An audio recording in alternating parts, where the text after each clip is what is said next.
Glória a Deus.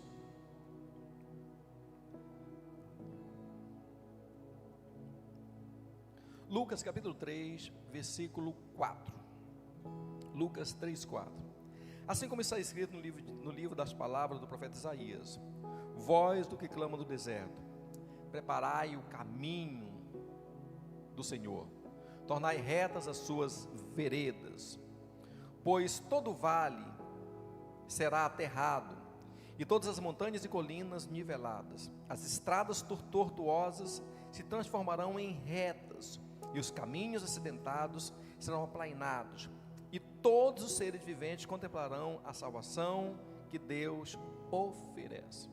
Esses dias, dirigindo lá nos Estados Unidos, a gente estava numa autopista, e nós nos aproximamos de uma grande montanha, e quando chegou naquela grande montanha, ao invés de nós darmos diversas voltas para contornar aquela montanha, os engenheiros, quando foram projetar aquela estrada, quando foram construir ela, fizeram um túnel bem projetado naquela montanha. Então você chega, você entra por dentro daquela montanha, e poucos minutos depois a montanha ficou para trás, você já passou livremente. As estradas são muito bem aplainadas, o nível de curvatura muito bem planejado. Então, algo realmente assim que nos faz ficar invejosos daquilo ali. Alguém até diz: esses americanos são globalistas, são maus, é o demônio do norte. Se você fala isso, é porque você ainda não viu o que é bom. Eles são muito bons como país, como estrutura, são muito organizados. Tem muitas coisas que nós nunca teremos aqui, em termos de organização. Então, alguém até fala: mas eles são o primeiro mundo. Sim, de fato são o primeiro mundo. E quando você está no país do primeiro mundo, isso é assim, um choque cultural para nós muito forte, porque muitas coisas que você vê assim, que existem no Brasil, lá são muito melhores. Gleides, então, mora numa cidade que eu sou apaixonado por ela, de verdade. Assim, quando eu estou lá em Chicago, meu Deus, que lugar bonito. Porque é primeiro mundo. As coisas são muito organizadas, tá certo? Muito bem planejadas. Então, vejamos comigo então nesse contexto aqui, olha. Veja só. O contexto geral dessa palavra de João era o seguinte: ele batizava as pessoas, pedindo que elas se arrependessem, mas a mensagem dele tinha dois ideais muito fortes. Primeiro, convidar as pessoas a uma mudança de vida, a se batizarem como símbolo de arrependimento. E a outra vertente da mensagem de João era que ele oferecia àquelas pessoas uma oportunidade de participarem de um governo completamente diferente do que existia naquela época. Ele dá uma visão assim geopolítica muito boa. O que ele fala? Vou lá. Só para você entender como Lucas, quando foi falar de João, ele situou geopoliticamente qual era o momento em que João estava pregando.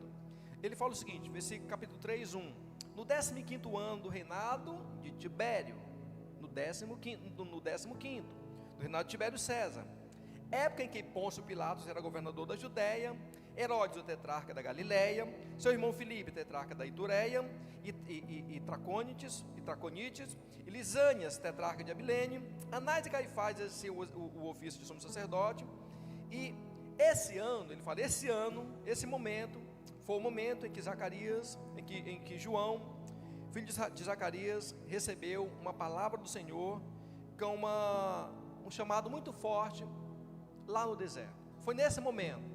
Quem era o imperador, quem era o governante local, quem era o governante do lado, quem estava geopoliticamente governando naquele momento, quem estava no templo governando ali as questões do templo.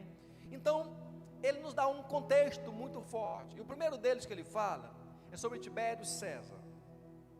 Ele era o imperador romano daquela época, governava naquela época, e ele fala que era no 15º ano do governo dele, ou seja, bem situado, tá certo? Tibério César, olha como esse governante era legal. Tibério César, ele era conhecido por sua crueldade, ele era completamente paranoico, tá certo? e ele se retirou para uma ilha, e lá ele se entregava a todos os tipos de tirania, de maldades, tá certo? E o seu governo, a marca do seu imperialismo, foi marcado pela opressão fiscal e por muitas execuções. Foi marcados por processo de traição em massa. Ele instituiu, todo líder doido, ele assim tem algo que é muito parecido. Eles acham que alguém está perseguindo eles, institui um tribunal a favor deles, e em nome desse tribunal julgam as pessoas sem que elas tenham pleno direito de defesa e as executa. Ele fez isso muitas vezes, tá certo? Ele foi indicado que ele cometia vários abusos sexuais, inclusive com crianças também, muito pedófilo, coisas, e também era extremamente torturador. Foi nessa época que João dizia o seguinte: olha, a crueldade e a paranoia reinam nesse momento entre nós. Por favor, tem um governo diferente desse. O segundo líder que ele mencionou foi Pôncio Pilatos. Pôncio Pilatos era uma espécie de procurador romano, de prefeito, a gente pode assim dizer, tá certo? Ele era conhecido por sua brutalidade. Ele massacrou os judeus, ele desrespeitava as tradições judaicas, ele era muito, muito mau. Ele massacrou galileus, misturou o sangue dele para construir o que? Um arqueduto. Ele era muito perverso. Ele exterminou os samaritanos no Monte Gerizim. Ele era muito mau. E João dizia, entre outras palavras: olha, a maldade, a brutalidade, ela reina nesse momento, mas vocês podem ir para um governo diferente. O terceiro líder que ele menciona é Herodes. Na verdade, Herodes é uma dinastia. Então, Herodes Antipas era o nome dele. Era uma dinastia Herodes. Ele era filho de Herodes o Grande, aquele que mandou matar as crianças quando Jesus nasceu, tá certo? E ele governava como tetrarca, ou seja, como tetrarca, ele governava sobre uma quarta parte de determinado governo. Governava sobre uma parte do governo, tá certo? Ele era astuto, era corrupto, era cruel. Ele se casou com a sua cunhada, que também era sua sobrinha. Ele violava as leis judaicas. Ele mandou decapitar João. Ele era mau, mandou decapitar o próprio João, tá certo? Ele era abusador. Ele zombou de Jesus durante o julgamento. Ou seja, naquele momento, sob o governo de Herodes, reinava a corrupção de um líder que era prostituto. O quarto líder que ele menciona que governava naquela época era Filipe. E Filipe, ele era interessante, né? Filipe, ele era irmão de Herodes. Então o nome dele era Herodes Filipes. Ele era irmão de Herodes, carregava também a dinastia, tá certo? E ele governou com uma certa moderação, mas ele era da família dos herodianos, era um partido político extremamente corruptos, alimentava todo o escândalo, inclusive deflagrado por próprio João. Ele era mau, ele era cúmplice direto da morte de João. Ele poderia ter feito algo, não fez. Ele explorava fiscalmente as pessoas, ele os maltratava. Ele confirmou a aliança com Roma, trazendo ainda mais opressão para o povo. Ele era extremamente mau. E como se João dissesse: em nosso meio reina a fraqueza de um líder que é escandalizador, mas vocês podem ter um líder, um rei diferente. O quinto líder que ele menciona é Lisânias. Ele também era tetrarca de uma região que fica hoje ali próximo da Síria, tá certo? A Bíblia menciona pouco sobre ele, mas ele era aliado da dinastia herodiana. Era tão corrupto quanto, tão mau quanto, tão perverso quanto. Ou seja, reinava a insignificância de um líder que era fraco. E no contexto religioso, o que que Lucas nos diz que João pregava? Olha, Lucas nos diz que naquela época o sumo sacerdote era Anás. Anás, ele foi deposto como sumo sacerdote, mas ele ainda era o sumo sacerdote por consideração. Anás era rico. Anás controlava o comércio no templo. Daí você entende porque que Jesus foi lá e derrubou aquelas pessoas que faziam aquelas bancas, né, de comerciantes na porta do templo. As pessoas traziam sacrifícios ou precisavam sacrificar. O que ele entendeu como negócio? Ele não deixava que as pessoas sacrificassem corretamente. Ele produzia animais e vendia animais para aquelas pessoas sacrificarem. Ele ganhava muito dinheiro com isso. Era um negócio para ele, tá certo? Então, ele era extremamente corrupto. O templo era muito corrupto na época dele. Ele orquestrou toda a prisão de Jesus. Ele perseguiu os apóstolos que vieram em nome daquele a quem ele pregava todo domingo, todo sábado. Ele mandou perseguir, mandou matar, mandou prender as pessoas. Ou seja, a ganância reinava, a ganância de um líder religioso reinava naquela época. O segundo líder, que religioso também, era Caifás. Por isso que você lê na história que Jesus foi a Anás e a Caifás. Mas como tinham dois sumos sacerdotes, se na verdade só era para ter um? Era porque o negócio estava muito bagunçado, ao ponto de não saber nem quem mandava. Anás, Caifás, o nome dele era até José Caifás, tá? Ele era muito grato por ter sido colocado como sumo sacerdote. Então ficava um negócio muito complicado. Ele pertencia mesmo a uma família corrupta do seu parente. Ele presidiu o julgamento no sinédrio.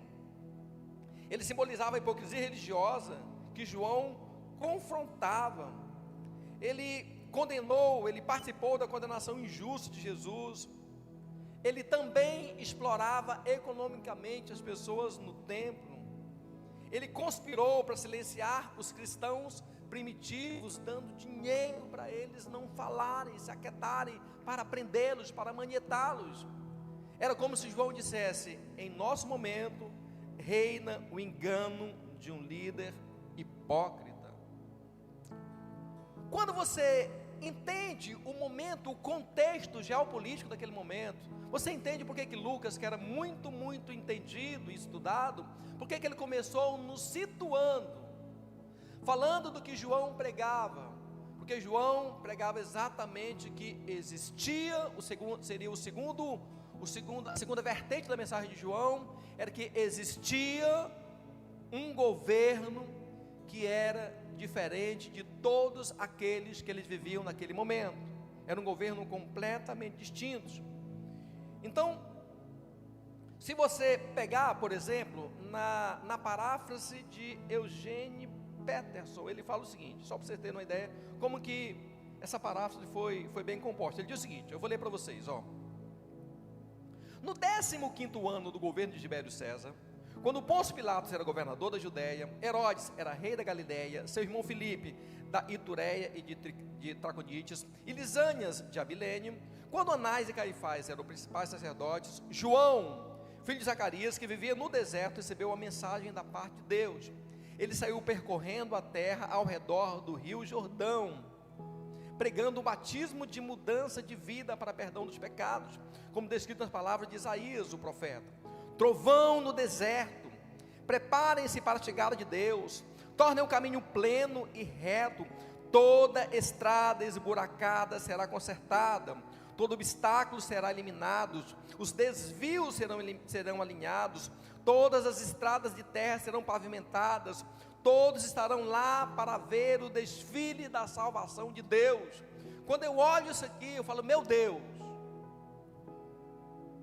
tinha um governo diferente a ser implantado, tinha algo diferente a ser feito, e João pregava exatamente isso, mencionando a palavra que Isaías tinha profetizado há mais de 700 anos antes dele nascer. Existia naquela época, e hoje é ainda mais conhecido, uma forma de governo muito diferente do que nós temos hoje. Existia, e quando João falava, olha, as estradas terão qualidades. Quando você não conhece uma estrada boa, você acha que essa que nós temos é boa, mas quando você conhece algo melhor, você fala, meu Deus, que porcaria que estão me entregando no Brasil. Então as estradas teriam qualidades, simbolizavam os caminhos endireitados. O Messias traria infraestrutura acessível e segura, facilitando o comércio, a mobilidade, reduzindo o isolamento, promovendo prosperidade econômica para os viajantes, para os camponeses. A burocracia seria eliminada, ou seja, os obstáculos administrativos seriam eliminados. Não haveria e não há corrupção no governo messiânico. Haveria igualdade social, ou seja, os vales seriam preenchidos, as montanhas niveladas. Representava o fim das divisões de classes, ou seja, os pobres e marginalizados, aquelas pessoas que estavam alheias ao plano do governo, poderiam ser agora inseridas no governo do Messias. Gente, Jesus multiplicou pão e peixe, não foi para mostrar que era Deus, mas foi porque Ele olhou para as pessoas e viu que elas não tinham o que comer. Jesus curou tantos leprosos, curou tantos enfermos, faziam filas e mais filas, as pessoas chegavam a subir em telhados para descerem adoecidos ali para se encontrar com Jesus. As pessoas viajavam quilômetros e quilômetros à procura daquele homem lá de Nazaré, daquele nazareno. Por quê? Porque não existiam médicos, não existia sistema de saúde, não existia nada. Era um governo completamente opressor. João dizia, olha, o acesso a serviços essenciais, ou seja, os lugares ásperos seriam suavizados, haveria provisão de água, comida, saúde básica para todos, haveria libertação em massa de fome, de pobreza, de miséria, haveria o fim do governo opressor. Os governantes egoístas seriam substituídos por um rei justo, oferecendo liberdade política e proteção contra os tiranos. Haveria prosperidade financeira, porque os dinheiros, as economias não seriam mais desviadas. Haveria justiça e integridade moral, porque toda a humanidade veria a salvação de Deus nos quatro cantos da terra. Os favoritismos seriam o julgamento parcial do tribunal também cessaria, seria algo completamente imparcial, justiça realmente cega. Haveria restauração espiritual e emocional. Quando ele fala do desfile da salvação, as pessoas teriam alegria em estar no governo messiânico. Haveria salvação eterna para todas as pessoas, salvação eterna e duradoura, porque todos veriam a glória de Deus. O que João dizia, em outras palavras, era isso. Era por esse motivo que as pessoas iam de longe para serem batizadas por João, por causa da palavra que ele tinha. Naquela época existiam muitas pessoas que também falavam algo parecido, mas nenhum tinha a autoridade de João para dizer, olha, esse novo governante está chegando, se preparem, tudo vai ser diferente, a corrupção vai ser eliminada, nós estaremos debaixo de um governo justo. Então, veja só, nós igrejas somos o João daqueles tempos. Nós anunciamos a vinda, a chegada do Messias, e ele dizia, olha, para que vocês façam parte desse governo, é preciso que vocês mudem de vida. Mudar de vida é muito mais do que reencarnar, é muito mais do que mudar de endereço, é muito mais do que mudar de país, é muito mais do que mudar de localização, é mudar de mentalidade. E João dizia, olha, não são essas águas que vão fazer com que vocês sejam novas pessoas, mas a mudança completa da mentalidade para fazer parte desse governo messiânico. Certo é certo que quem está debaixo desse governo, quem tem a sua vida guiada por Jesus, quem abandona tudo para seguir Jesus Cristo, tem uma vida completamente diferente de tudo que você imaginar. De verdade. Deixa eu contar um testemunho do Joel, que foi essa semana agora. Ocorreu um acidente, bateram no carro dele. Meu Deus, o que eu faço? A esposa ligou para a gente, depois liguei para ele, como faz? Olha só o milagre. A pessoa bateu no carro dele e ficou sem carro, o carro está para consertar. Ele levou o carro na oficina, o dono da oficina pegou o seguinte: não, faz o seguinte, não fica a pé não, peguei esse carro, fico você andando até consertar o seu. Gente, quando é que isso acontece? Não foi nem a seguradora, não foi nem... Foi o próprio dono da oficina, o que não tinha nada a ver com a batida. Você entende como nós estamos debaixo de um governo diferente do mundo? São outras coisas, são outras formas de se fazer, de viver, outras maneiras, outro modo. Então, não é uma mudança é uma mudança de mentalidade. Não é um assumir uma religião, é mudar a mente. Agora vejamos, quais são, pelo menos 3 qualidades que são intrínsecas a quem vive debaixo desse governo messiânico, desde quando João avisou há 2000 anos lá no deserto. Vamos pegar, por exemplo, os discípulos. Eles eram extremamente simples, se tornaram homens dos mais notórios que existiu sobre a face da terra. Aquela mulher que era prostituta, abandonada por todo mundo, uma delas, ao se encontrar com Jesus falou: olha, aonde esse evangelho for pregado, será anunciado o que você fez por mim. E até hoje nós anunciamos. Pega outra prostituta que se encontrou com ele no poço, ao meio-dia, porque pegar água, elas não poderiam pegar água no poço fora daquele horário, porque as famílias estavam lá fora daquele horário. Ela foi ao meio-dia. Jesus, quando olhou para ela, falou: se você reconhecer quem te pede água, você lhe pediria e ele te daria a água da vida. E a vida dela nunca mais foi a mesma. Certo dia ele se encontrou com um homem completamente louco, dos mais malucos que você possa imaginar. Ele, quando estava endemoniado, era loucura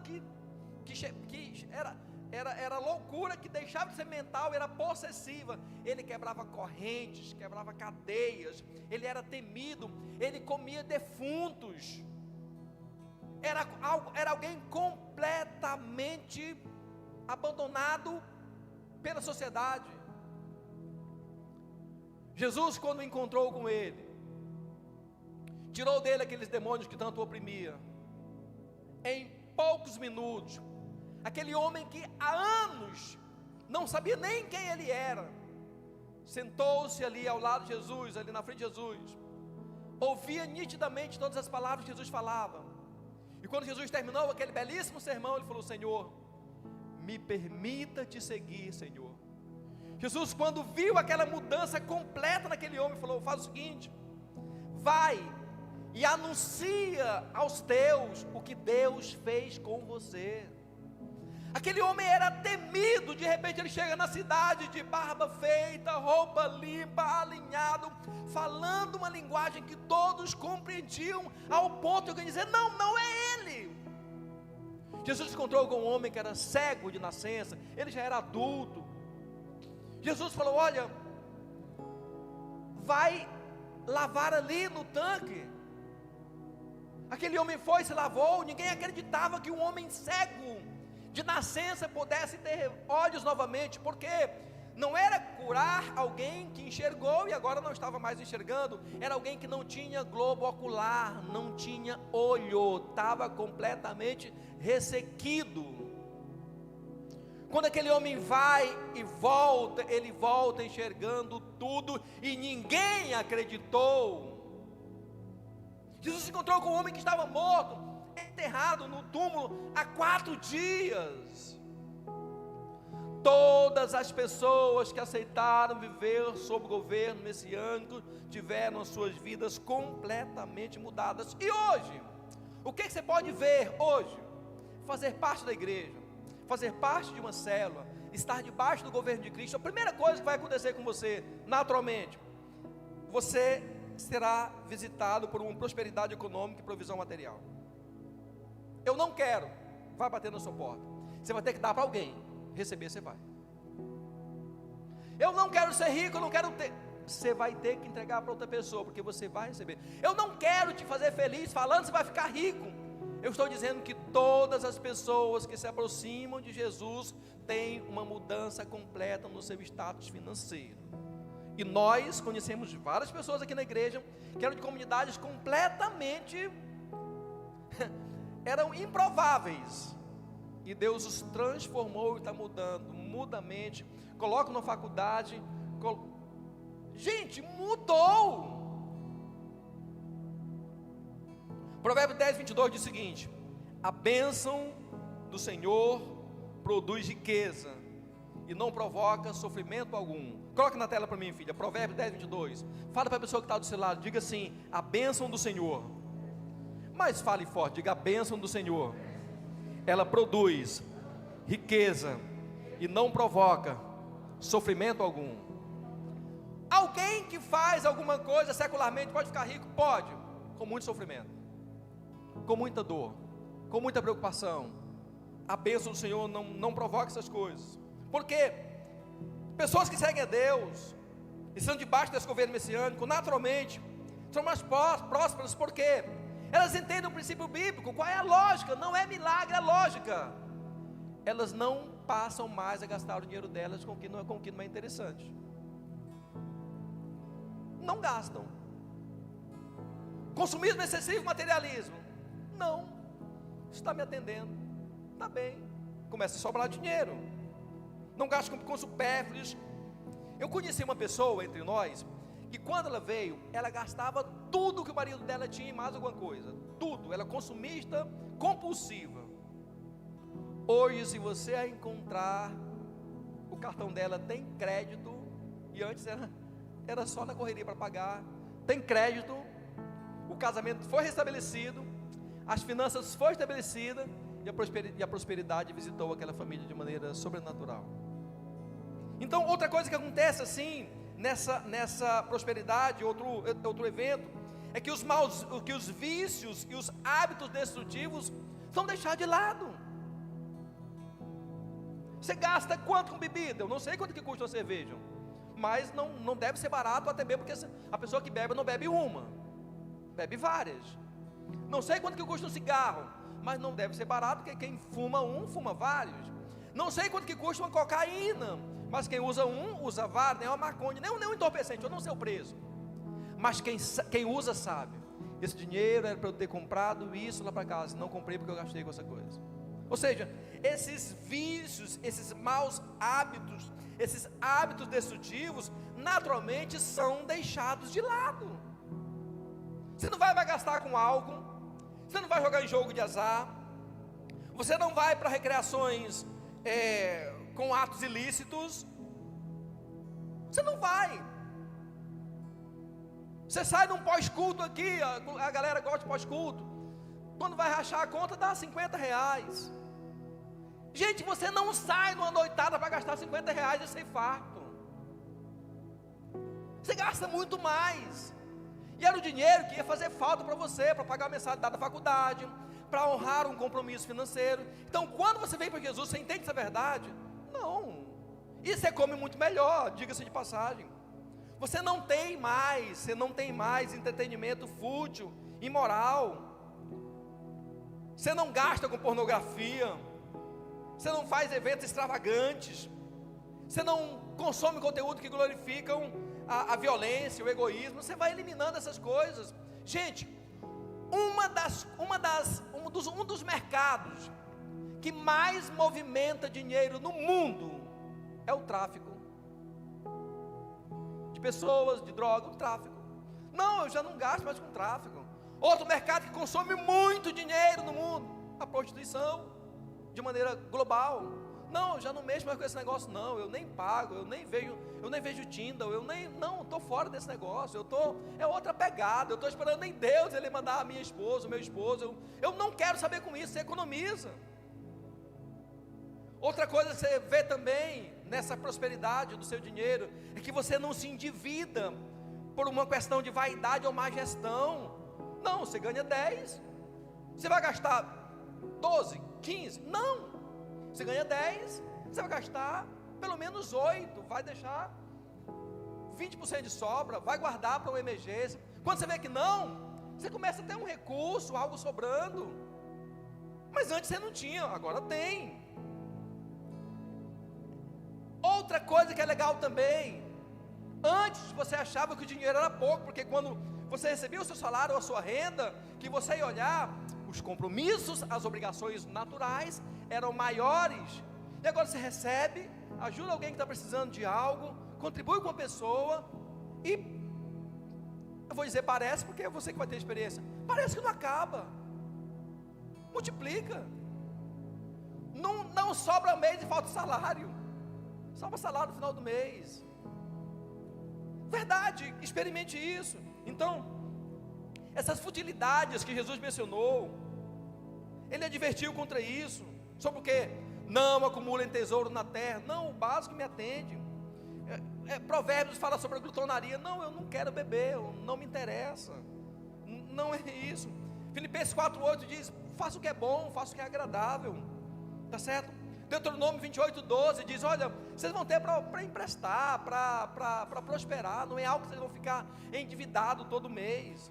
Então a primeira coisa que você vai experimentar nesse governo messiânico, que todas as pessoas do mundo experimentaram quando estão debaixo desse governo, é que a sua vida, a sua situação financeira, ela muda, porque é um outro governo. Segunda coisa, que é interessante também, você experimenta uma paz, uma estabilidade, acontece um desenvolvimento na sua vida, na sua família, na sua nação, no seu bairro. Nós estamos, eu não falo de política partidária, mas de governo. Nós estamos hoje debaixo de um governo que você vê a criminalidade, você vê como que nós andamos, como que nós vivemos. Gente, lá onde eu estava, a gente não precisa pegar o carro, esconder na garagem e colocar, não, o carro fica na frente da casa com a chave no contato, porque não tem ladrão, as pessoas não querem saber de roubar essas coisas, entendeu? Salmo 33:12 diz o seguinte: olha, feliz a nação cujo Deus é o Senhor, e o povo a quem escolheu para lhe pertencer. Feliz é a nação cujo Deus é o Senhor. Então, quando o Senhor governa uma nação, um estado, um município, seus líderes tomam decisões sábias.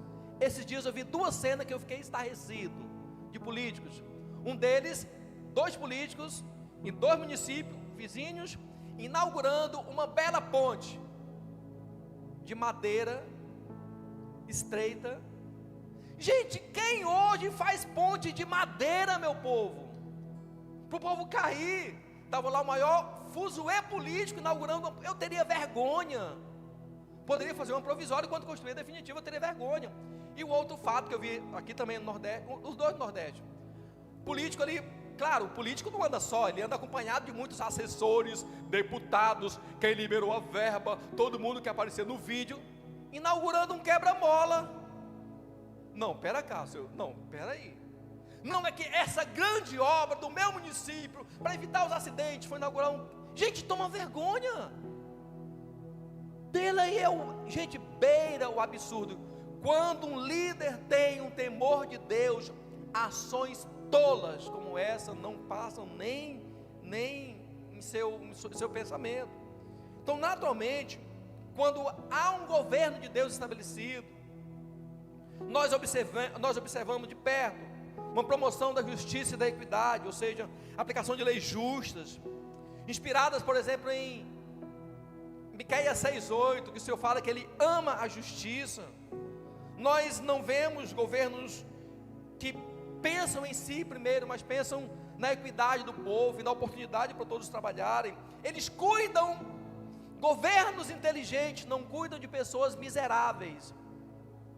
Nós assistimos um presidente tomando posse muitos anos depois, aonde a pessoa que foi levar a faixa para ele era uma catadora de lixo que estava no seu primeiro governo, levando alguma coisa para ele também no primeiro governo. Como é que alguém fica no governo 15 anos, 13 anos, 10 anos, e aquela catadora de lixo, de entulho não mudou de vida? É um retrato da incompetência do governo. Não é porque eu sou bonzinho, não, eu sou incompetente. E às vezes nós aplaudimos a incompetência. Então, não existe isso. Então, governos que são justos, eles não ajudam o miserável, ao contrário, eles o promovem, fazem com que ele cresça. Eles ajudam o órfão, ajudam as viúvas, ajudam os mais necessitados para que eles progridam, para que eles cresçam. Ele fomenta a equidade para que todos tenham acesso aos mesmos serviços públicos. Ele faz reconciliação e resolução de conflitos. Ou seja, porque a mensagem do Evangelho é de que haja paz. Então você não vê coisas estrondosas acontecendo naquele local, porque há uma paz duradoura. Existe em governos assim, em locais assim, em famílias assim, existe educação e formação moral. Ele investe em educação fomentada em valores. Ele integra aquilo ali, trabalho, vida. Ele faz com que as coisas deem certo. Ele não tem política que propicie a criminalidade. Não, ao contrário. Mas suas políticas são inclinadas a construir uma sociedade próspera, onde todos se tornam prósperos. Você vê várias coisas acontecendo ali em governos assim. Existe uma liderança servidora e ética. Não é que gente, nós levamos para a ONU agora mais de 150 pessoas para uma reunião em que a maioria dos que foram fazer nada com dinheiro público. É o exemplo de que esse governo, que essa sociedade nunca vai prosperar tendo governantes assim. Nós assistimos o Brasil recentemente com muitos escândalos. Nós vimos, e vocês vão lembrar, eu estava na porta da igreja conversando com o diretor de um banco, quando ele falou: Vanderlei, esse negócio do petrolão, da Lava Jato, o que vai mandar mesmo é a política de continuidade. Se houver uma política de continuidade, o Brasil terá jeito. Meus irmãos, no petrolão foram desviados 88 bilhões. 88 bilhões foram desviados.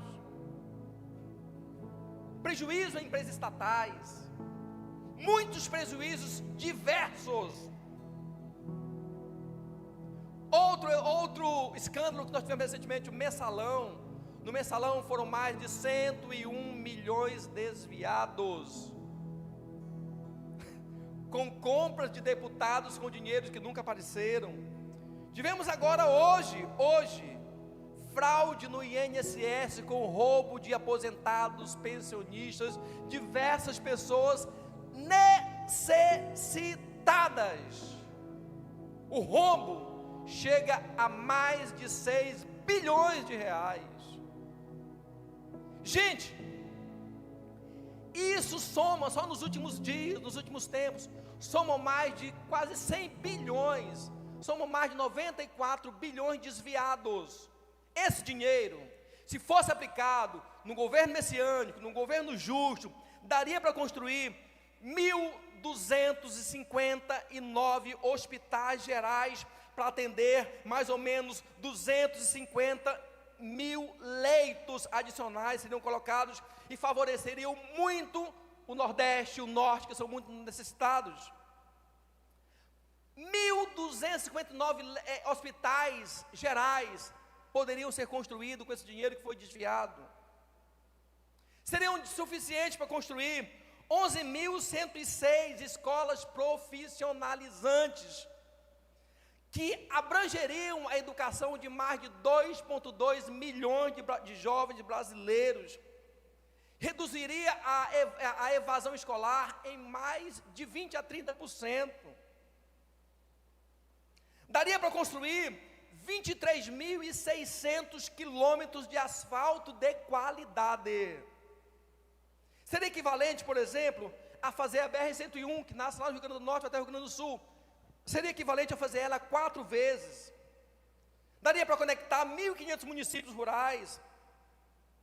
Daria para cortar custo de logística de 15% a 20%. Daria para gerar mais de 500 mil empregos. Daria para construir mais de 15 mil quilômetros de ferrovia, que seriam suficientes para ligar o centro-oeste ali aos portos, escoando produção, baixando o custo do Brasil em mais de 10%, aumentando nossos commodities, a nossa venda de commodities em mais de 10%. Esses números destacam que o desperdício, a corrupção no país que nós vivemos é colossal. E nós não somos diferentes do que João pregava naquela época.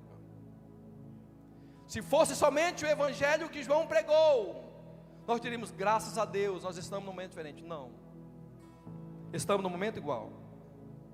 Terceira coisa que acontece quando nós estamos debaixo desse governo messiânico, esse entendimento tem que ser muito claro dessas maldades que vêm.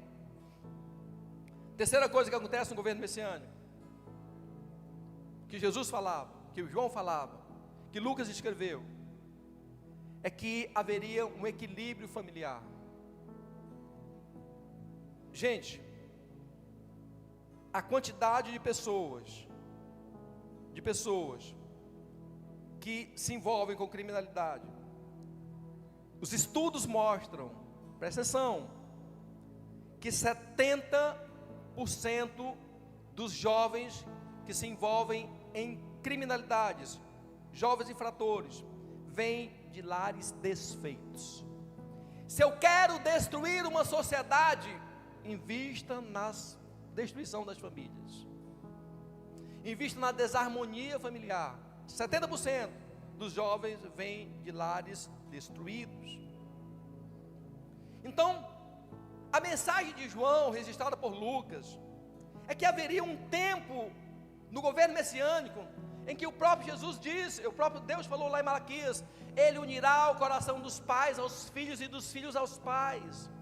Ontem eu estava vendo com a Hilda um capítulo lá do The Chosen, e tem um momento que vocês já devem ter visto, em que Mateus, Levi, né, ele assim, tem uns trajetos diferentes, como autista mesmo, ele muito diferente, e ele fez algo contra o pai dele, os dois entraram em conflitos, e o pai dele o destituiu de filho, e por causa do que ele tinha feito contra o pai dele, o governo tinha tomado praticamente tudo que o pai tinha, porque ele era cobrador de impostos, Levi, e ele então foi reparar a maldade que ele fez com o pai dele.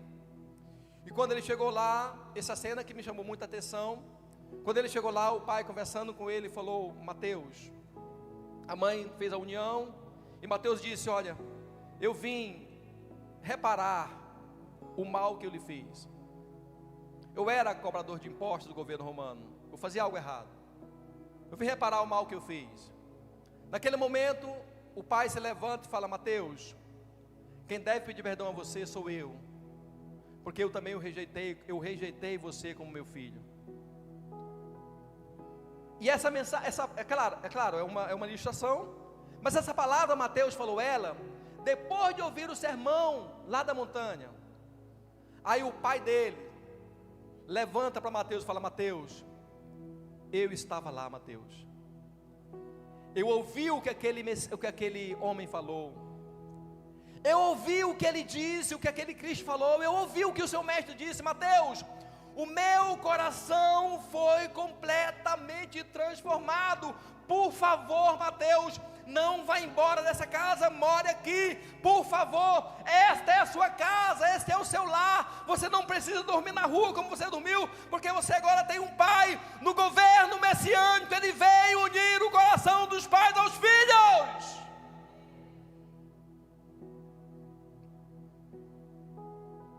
Naturalmente, com caminhos endireitados, de salvação para todos, sugere exatamente essa remoção das barreiras entre famílias, como egoísmo, pobreza, vícios, criando um ambiente em que há uma unidade familiar e uma prosperidade. Está debaixo desse governo messiânico, você vê naturalmente que as famílias se tornam mais fortes. A luta e a dificuldade pode vir na sua casa, mas quando Cristo governa essa família, a luta que vier, o problema que vier, nada consegue destruir essa casa. São firmados sobre uma rocha. Então reduz os conflitos que são gerados pela violência, pelo mal. Esses dias eu vi a história de um pai que não conhecia Jesus. Ele perdeu o filho para as drogas, não conhecia Jesus e a família dele estava destruída. Ele então volta para o mesmo local onde seu filho tinha perdido seu filho. E lá naquela cena, naquele local, ele vira para quem está do lado dele e fala: nesse local aqui, para essa droga, eu perdi o meu filho, e agora eu dou cabo à minha vida. Outro pai, muito amigo meu, também não tinha Jesus, e não queria nesse governo. São pessoas que não têm e não querem. Um dia ele me procurou e falou: Vanderlei, me ajude. Ele já era um senhor e tinha um filho adulto. Me ajude, eu não sei como fazer lá em casa. Fulano de tal, quando está drogado, ele está fora de si. Vanderlei, me ajude, por favor, me ajude. Eu tentei ajudá-lo, mas a ajuda dele não era uma continuidade, era uma mágica, e eu não sei fazer mágica. De verdade, eu não sei. Tentei ajudá-lo, ele não quis. Passou um tempo, nós perdemos o contato de um com o outro, e quando soube foi a notícia. O filho dele chegou em casa com uso de entorpecentes, completamente fora de si, e tentou agredir a mãe. E aquele pai, não aguentando ver aquela cena do filho agredindo a mãe, ele pega a arma que tem em casa e não suportou o sofrimento. Como se não bastasse a atrocidade que aquele filho fez naquela família, quando veio o enterro, o filho estava lá presenciando o pai ser enterrado. Em famílias aonde Deus habita, isso não existe. Em famílias que são governadas pelo Senhor, isso não existe. Esses dias eu encontrei com um pai aqui próximo a nós. Ele me levou na casa dele. Quando eu cheguei na casa dele, eu fiquei assustado, porque ele era um homem empresário em Fortaleza, uma pessoa que tinha uma condição social bem apresentável. Quando eu cheguei na casa dele, eu vi uma casa completamente destruída. O sofá era velho, a casa estava acabada, tudo destruído. Eu entrei na casa dele até sem saber se eu estava na casa dele. Quando eu entrei, que ele viu a minha cara de susto, ele falou: Vanderlei, eu moro aqui mesmo. A minha casa está assim, porque tudo que nós conseguimos financeiramente, o meu filho tem gastado com as drogas. O meu filho não gosta de cocaína, o meu filho ama cocaína. Tudo foi gasto com drogas. A miséria, a pobreza se instalou naquela casa. Mas vocês podem ter um governo de Deus sobre essa família, e tudo vai mudar, porque Deus muda tudo. Não, eu não quero. Então morra. Não tem jeito. E como eu estou falando a vocês, vocês podem ver diversas famílias, agressões físicas, agressões verbais, relacionamentos abusivos, tudo destruído. Por quê? Porque aquele homem faz isso. Por que aquela mulher faz isso? Por que esse filho faz isso? Por quê?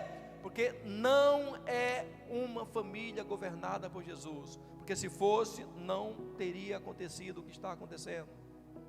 Seria completamente diferente. Você entende? No governo de Jesus há uma ligação de pais e filhos. Provérbio 22:6, coloca para mim, filho. Provérbio 22:6. Olha só como diz. É um texto que nós conhecemos, muito conhecido. 22:6, Provérbio 22:6 diz o seguinte: olha, ensina a criança no caminho em que deve andar, e mesmo quando for idoso, já lá na frente, não se desviará dele. Quem deve ensinar? A professora da escola? Não. O pastor da igreja? Não. Diretamente não. Papai e mamãe. Ensina a criança. Um verbo adequado para esse, que sintetiza bem esse momento, é o verbo estilar.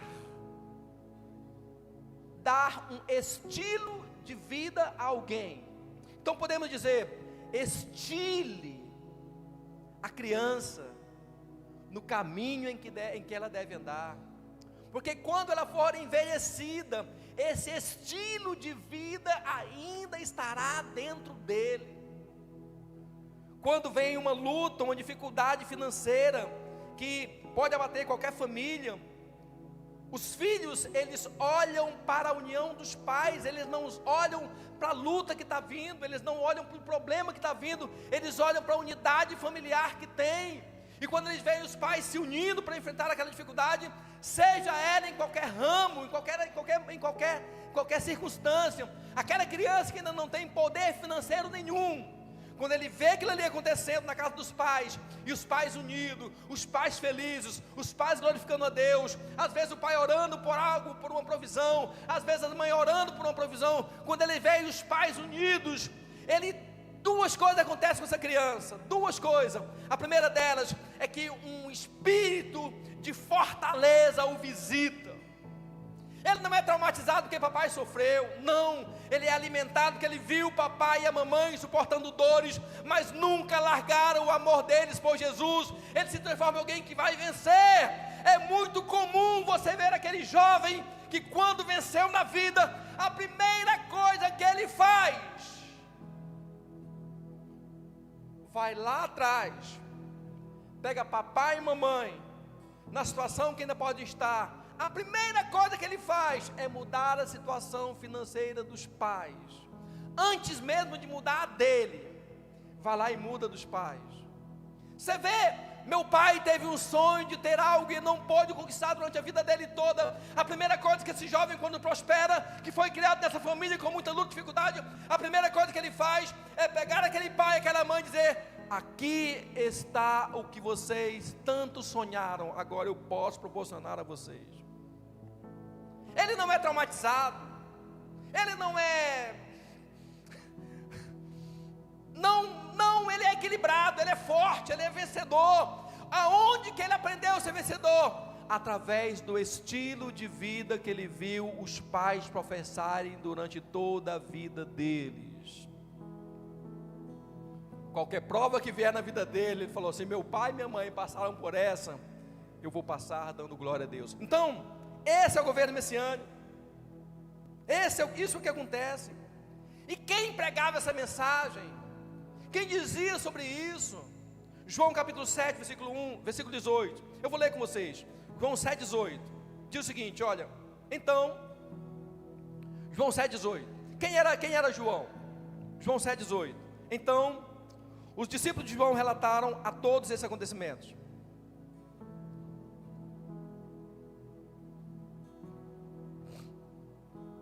E João, chamando dois deles, enviou-os para lhe perguntar: És tu aquele que estava para chegar, ou havemos de esperar outro? Olha como Jesus respondeu João. Assim que os discípulos de João se aproximaram de Jesus, lhe explicaram: João Batista mandou-nos para indagar: és tu aquele que estava para chegar, ou havemos de esperar outro? 21. Naquela mesma hora, Jesus curou muitos que eram cegos. E depois disso declarou aos mensageiros, 21. E naquela mesma hora Jesus curou muitos de doenças e todos os tipos de sofrimento, bem como os espíritos malignos, e concedeu visão a muitos que eram cegos.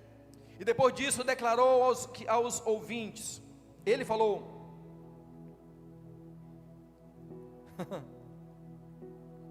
e de relatar a João tudo que vistes e ouvistes: os cegos veem, os aleijados andam, os leprosos são purificados, os surdos ouvem, os mortos são ressuscitados, e o evangelho é pregado aos pobres. E mais bem-aventurado é aquele que não se escandalizar por minha causa. Por quê? Porque esta é a forma com que este governo é estabelecido. Havendo partido do mensageiro de João, passou Jesus a determinar as multidões. acerca da pessoa de João, da obra, que saíste para ver no deserto, um caniço movido de um lado para o outro pelo vento.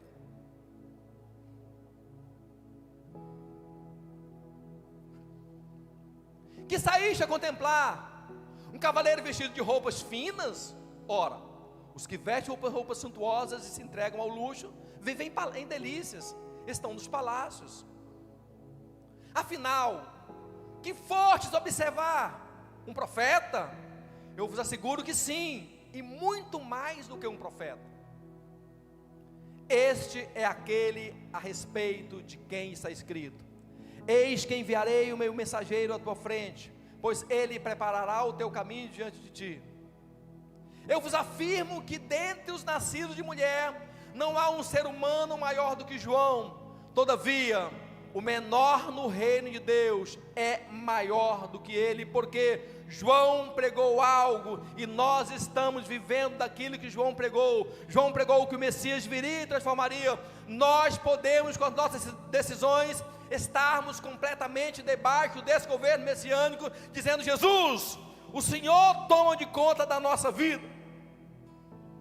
É como se João dissesse, e nós pudéssemos dizer, que não há mais por que continuarmos sob a crueldade de um paranoico líder chamado Tibério César. Não há mais por que vivermos sob a brutalidade de um astuto líder chamado Pôncio Pilatos. Não há mais por que nós vivemos sob a corrupção de um prostituto líder chamado Herodes Antipas. Não há mais por que nós vivemos sob a fraqueza de um escandalizado líder, Filipe, seu irmão. Não há mais por que nós vivemos sob a insignificância de um líder fraco, chamado Lisânias. Não há mais por que nós vivemos sob a ganância de um ambicioso líder, chamado Anás. Não há mais por que nós vivemos sob o engano de um hipócrita líder, chamado Caifás. Tem uma voz que clama no deserto até hoje, que ecoa em nossos corações até hoje. Tem uma voz que nos diz, que nos chama a nós fazermos parte de um governo de mundo, de um governo completamente desenvolvido. Largarmos a miséria, largarmos a pobreza, largarmos tudo aquilo que vem nos destruir e participarmos do governo messiânico. E hoje eu quero que nós fiquemos de pé. Eu quero orar com vocês, porque eu tenho certeza que Deus pode mudar completamente essa nação. Deus pode mudar completamente as famílias. Então, não é fazer parte de uma igreja ou de uma religião, mas é experimentar uma mudança sobrenatural na sua vida. Não é apenas, não é mudar completamente, em todas as áreas. Preste atenção que eu vou falar para você que nós orarmos. Esses dias, um dos meus 12, que é jovem, muito jovem, me perguntou para nós conversarmos sobre a vida dele. E eu falei para ele: olha, fulano, você está numa igreja em que o seu líder casou muito cedo não, casei cedo, em que o seu líder teve filhos cedo, e você naturalmente vai seguir esse mesmo caminho, a não ser que você não queira. Você vai casar jovem, você vai ter filhos jovens, você vai ter uma boa formação, você vai ser uma pessoa de bem, você vai ser um grande pastor, você vai seguir o mesmo caminho que eu tenho seguido. Bispo, como? Observe o que está acontecendo na sua vida. Observe como já foi na vida do João, não o João da Bíblia, mas o João Vitor. Casou com uma excelente moça. Gente, o João Vitor, em condições naturais, jamais casaria com a Gabi. Ele não entraria no filtro dela. Mas quando ele aceitou Jesus, mudou de vida, passou a andar arrumado, bonito. O negro ficou bonito, de verdade. Me apaixonei por ele. Ela, quando viu, então se encantou. Casados, e hoje são pastores de excelência. Veja fulano de tal, que está seguindo o mesmo caminho. Veja outro. Se nós estamos debaixo do governo messiânico, debaixo desse governo, toda a nossa vida muda. Se eu tenho levado uma vida que não me deixa, não me permite, em que eu não escolha definitivamente estar debaixo desse governo, diante de tantos fatos que eu elucidei para vocês, eu acho improvável você, em sã consciência, não dizer: João, aonde tem água? Eu quero me batizar. É no Jordão? Eu quero me batizar. João, eu vou estar atento para quando ele aparecer, eu vou seguir exatamente aquele a quem você indicar. Esse é o Cordeiro de Deus, que tira o pecado do mundo. É ele que eu vou seguir. Seria muito insano na nossa vida fazer isso. Por isso que hoje deve ecoar em nosso coração. Vamos ler de novo João 3,4. Deve ecoar de maneira muito forte e audível. João 3,4. Voz do que clama no deserto. Pode ser um tremendo deserto. Lucas 3,4. Pode ser um tremendo deserto. Pode ser um momento em que você venha acompanhada ou acompanhado de muitas perdas. Talvez essa igreja aqui, esse momento, não seja o endereço aonde nós estamos. Seja o local lá no deserto da Judeia, às margens do rio Jordão. Aqui o pregador não é o Vanderlei, é o João. Aquele homem que vestia roupas de pele de camelo, se alimentava de mel silvestres, tinha uma palavra poderosa, era sacerdote também, e a mensagem que ele dizia serve para nós hoje, completamente para nós. Preparem os corações de vocês, porque ele está chegando, o Messias está chegando, servia para ele, serve para nós. Ele vai organizar o caminho, ele vai tornar retas as suas veredas. A minha vida era cheia de coisas erradas.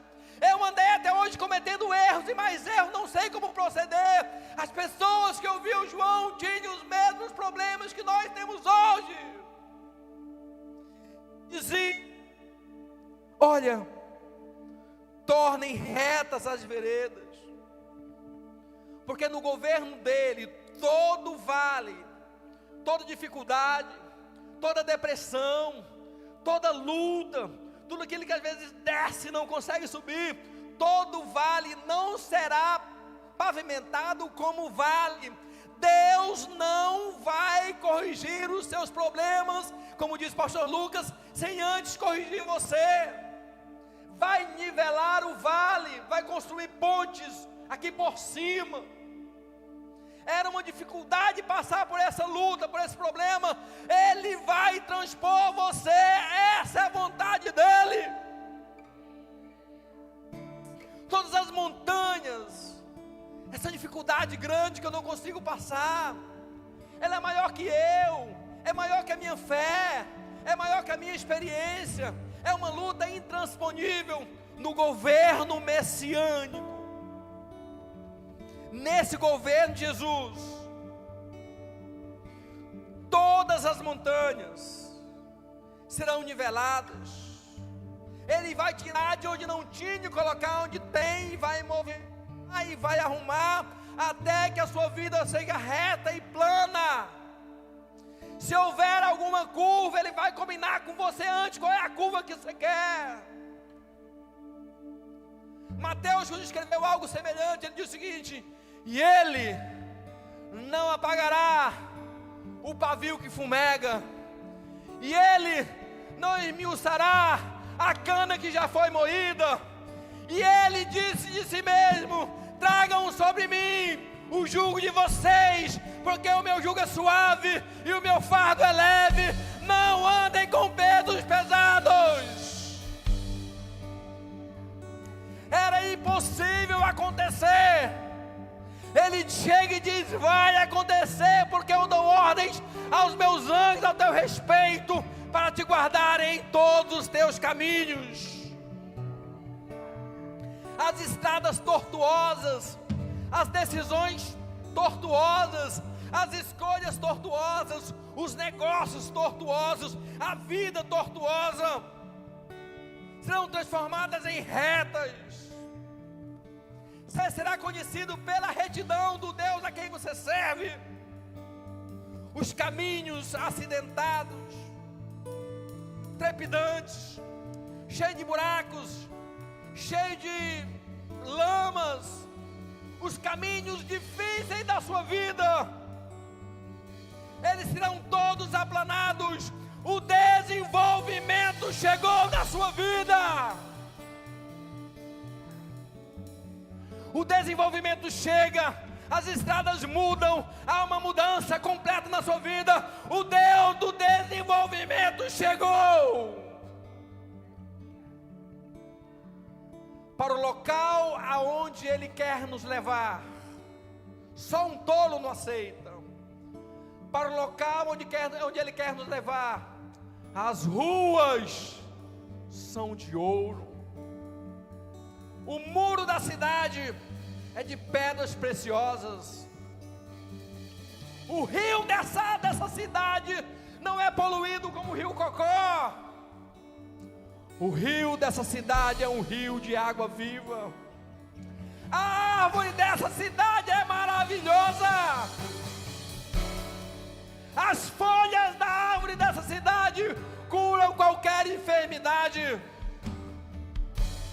O fruto dessa árvore propicia àqueles que se alimentam dela vitalidade, força, vigor. É para lá que Ele quer nos levar. É para um governo diferente, é para um estado diferente, é para um momento diferente. Foi isso que Ele veio nos entregar. O Messias está entre nós nesse dia, dizendo: é isso que eu quero para vocês, é isso que eu vim dizer para vocês. Esse é o governo que eu quero que vocês experimentem, essa é a vida que eu quero que vocês vejam, essa é a vida.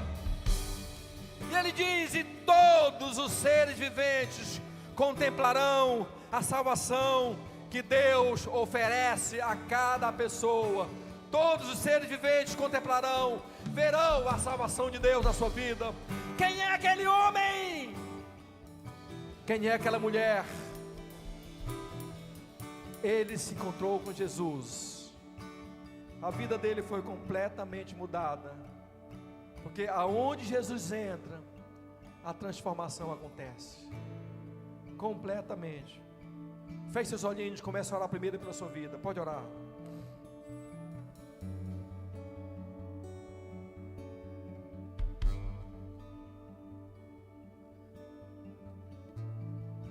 Ore por você primeiro, pode orar.